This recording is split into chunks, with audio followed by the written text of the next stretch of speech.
Hi, my name is Linda Buzogany. I'm a therapist in Littleton, Colorado. I provide therapy for an array of psychological stresses and have been in the profession for 30 years. Well, you don't meet with your therapist during a quarantine, and you don't initiate therapy during a quarantine either, unfortunately at a time that you very much may be in need. So immediately having to stop meeting with my clients was the biggest impact.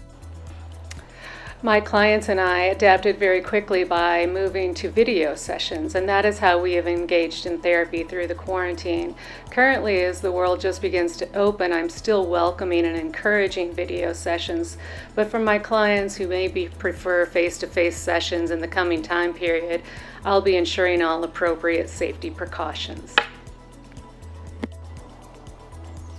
Well, what I'd like people to know is that I'm interested in talking to them about their psychological experience during quarantine, that I'd like to work together to find meaning in the chaos so that the way we move ahead as a collective is a meaningful and conscious choice.